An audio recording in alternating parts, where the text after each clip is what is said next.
2 façons d'appréhender tes amis et tes groupes d'amis. Il dit à la façon centralisée et décentralisée.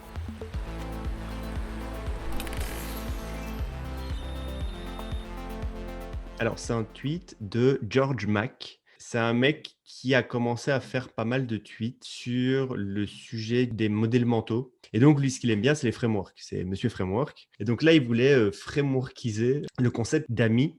Pas le concept d'amis, mais en gros, c'est quoi les différents types de groupes d'amis? Dans la vie, il y a deux façons d'appréhender tes amis et tes groupes d'amis. Il dit à la façon centralisée et décentralisée. C'est quoi les amis centralisés? C'est en gros un groupe d'amis avec des intérêts communs, la même histoire, la même croyance, des fois même la même origine. Et en très souvent, c'est quoi? C'est des amis d'école ou des amis du travail. Et il y a des gens dans la vie, la majorité des gens dans la vie, en fait, ils ont une relation avec leurs amis qui est centralisée. C'est-à-dire qu'ils ont un groupe, tout le monde se ressemble. Et du coup, si tu es dans ce type de groupe, tu as une forte tendance à suivre le groupe et d'aller dans une seule direction qui est celle du groupe. Et il dit la deuxième façon de voir ces relations amicales, c'est d'avoir un groupe d'amis décentralisé. Donc en fait, c'est quoi? C'est d'avoir des plus petits groupes d'amis, d'en avoir plein et qu'ils soient tous différents et que le seul lien entre eux, c'est le fait que toi, tu sois leur pote.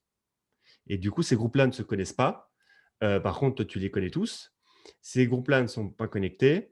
Et en fait, tu peux t'amuser à avoir un groupe de gens super ambitieux, un groupe de mecs hyper sérieux, un autre groupe de mecs ultra fun qui ne font que des conneries, un groupe, par exemple, quand tu voyages, ben, n'avoir que tes amis de voyage, donc s'il n'y a que avec eux que tu vas voyager, et en fait d'avoir plein de petits groupes. Le désavantage des groupes centralisés, c'est que tu suis une direction et en fait, c'est presque impossible d'éviter de suivre cette direction, donc tu copies.